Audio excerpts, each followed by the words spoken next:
tell you what's been on my mind. Sick and tired of the 9 to 5 in the city life. Hey darling, we could get. Hi friends, welcome back to my channel, and welcome if you're new. Thank you for being here and for clicking on today's video. Today I'm going to share with you kind of what I like to call a cottage garden. That's what I am aspiring for it to be and working hard to make it look like such. But I just wanted to share with you what it looks like now at the beginning of summer, beginning of July, kind of in the heat.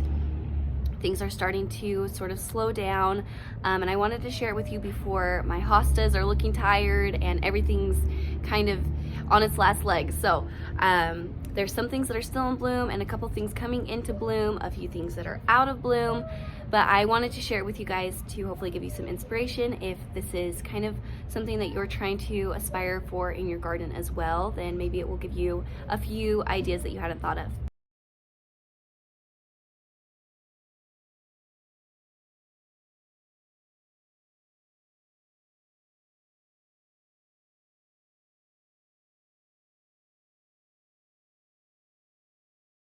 So starting off over on my far side of my house next to my back door, I have hydrangea and hostas and heuchera. I have a lot of kind of shade loving plants on this side of the house that were here when we moved in. Like the hostas, all of my hostas, well, most of my hostas were here when we moved in. And so towards the end of the summer, they start to look a little tired because they do get some morning sun. They really get sun until about 3 o'clock, which isn't preferable for hostas, but they do okay. Just this year, I planted this hydrangea. It is a pink color. I will insert a photo of my great-grandmother next to her pink hydrangeas. That one day I hope I can recreate this photo with these hydrangeas that I planted this year. It is obviously still pretty small because it is its first year, but hopefully in the coming years I will be able to recreate that photo. I think that'll be really special, and that is one of the reasons that I love hydrangeas and that I wanted to incorporate them into my garden. I also have some iris that are here that were here before we moved in as well. One of them is purple and one of them is yellow. They are not in bloom. Iris are a spring blooming plant, at least where I live, and so they're not in bloom anymore, but I do like to keep the foliage up as long as possible. You'll probably see some of it is laying down. My dogs love to go and lay in the shade in my iris, which is not ideal, but it's what happens. But I do like to keep the foliage there while I can. In between my iris, I have some purple veronica as well as some purple salvia, kind of a purpley pink, that I also planted this year. So there's a few things in the garden that you'll see are a lot smaller than the rest, and all of those were planted this spring, so hopefully within the coming years they will catch up to the rest of it and look just as beautiful, but we all have to start somewhere. So I planted both of those this year in between my iris to kind of give some color back to that spot. Since my iris are only in bloom for a short amount of time, I wanted something to kind of draw your eye to that area that's not just kind of dead bulbs is what I feel like they kind of look like sometimes after my iris or all the blooms are gone. For some reason my iris tend to foliate along the outside and you can just see all the bulbs in the middle, and I don't know if that's the way that they were planted when they were originally planted, or if maybe they're just getting tired and need to be pulled up, but I do have to try to distract from that area a little bit. One of my favorite additions to my garden this year are my Invincible hydrangeas. I planted those last year and they were pretty small. I planted 3 of them, only 2 of them came back, but they're doing pretty well, all things considered. One of them is doing really well, the other one is doing mediocre, but it came back to life and that's all I can really hope for. But they are blooming this year, which I'm really excited about. They're almost in full bloom. They're starting to turn white, and I'm hoping that once they do bloom, I can cut them and take them inside and use them as some dried florals in my decor.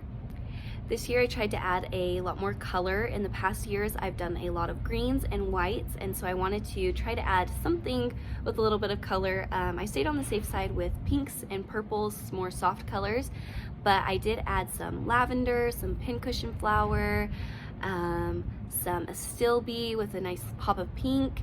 So I did try to add a few things for some color, but I think when you're trying to do a cottage garden, it's important to think about colors that can kind of transition and work well together, and some things that are a little softer. Cottage gardens, at least to me, in my opinion, are more of a softer feel and a calming feel, and I think colors like purple and pink and soft blues and whites, those work really well in these types of gardens. I do have some lilies that were planted in this garden before I was here, and those are bright orange and they are beautiful. They are not my favorite personally, just because they are so bright. I would love it if they were maybe a white or a pink, but I'm making it work, and I'm trying to kind of incorporate those a little more into my garden and trying to find other flowers that I really love that can kind of pull those together and make it all tie in together. So if you have any suggestions for that, leave a comment down below and let me know what maybe a recommendation that you have that you love in your garden that would look really good with that bright orange, because right now I have a lot of soft colors and my lilies are almost ready to pop, and they are bright orange, and so they kind of stick out like a sore thumb. So that is one thing I'm battling with my garden and trying to make it into more of a soft cottage garden, is I don't want to take those out because they are well rooted and mature, but I want to love them, because right now I don't, and I want to love them because they do so well, and they are definitely starting to root themselves there and create more and more each year, which is so good. But I want to love them, so I want to be able to find things that tie those together. And here's Luna Bean joining our video. Hi, Luna Bean. My other favorite thing that I have in my garden are my delphinium. These are kind of my pop of color. They are more of a brighter baby blue, and I really like these because they bloom in the spring, but when you cut back the blooms, they can bloom again. So you get blooms more than one time a year, which is really nice.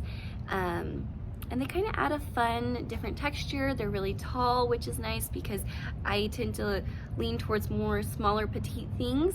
So it's good to have something that gives me some height and some different texture that I don't have in my garden already. Now we are getting over to one of my all-time favorite flowers. I love hydrangeas and I love roses, but I really love peonies. I was lucky enough that these peonies were here when I moved in, so they're very mature and well established, which is nice because I get to reap all the glory without having to do as much work, and I love them. They are just now going out of bloom, but I will insert a video of what they looked like in full bloom because they are my favorite. I think they are so beautiful inside the home and just outside on the bush. I have a hard time cutting them because they do look so beautiful, but they are one of my all-time favorites. That is probably one of my biggest recommendations for anybody's garden are peonies. I love peonies, and they actually kind of pull me out of my comfort zone too, because my peonies are more of a hot pink, and so it's kind of, I have a lot of brighter colors that were here before we moved into this home that are bringing me out of my comfort zone and helping me find some happiness in the bright colors, even though I tend to go towards more of the soft colors. I think sometimes it can be a little discouraging when we see these beautiful, mature, well-established gardens and ours aren't there yet because we just barely planted them this year or last year, or we missed kind of the time of planting this year, so next year we want to plant them, and our gardens are young. And so sometimes it can be discouraging to see these big, beautiful gardens and look at your own and feel like, oh, mine's so little and tiny. But we all have to start somewhere. Like, my peonies are only big because they were here before I moved here. If I would have planted them last year or the year before, they would not be as big as they are now. And I have to try to remind myself of that. My hydrangeas are not huge because I just barely planted them, but one day they will be. So try not to let it discourage you, because we all start somewhere and it takes time, and we just have to love them and nurture them, and eventually they will thrive and they will mature and be big and beautiful. If this gave you guys any inspiration or motivation at all for your own garden, I would really appreciate it if you would give this video a thumbs up, give it a like, share it with some friends or family that you think might enjoy it as well. It helps me out a ton. And don't forget to subscribe so that you don't miss out on any of my upcoming videos. I appreciate it more than you know, and I'm always so excited when I see a new comment or I see that I have gained another friend, another subscriber. It makes me so happy. So once again, thank you guys for watching, and I hope to see you in the next one. Leave a little note and we'll drive real far.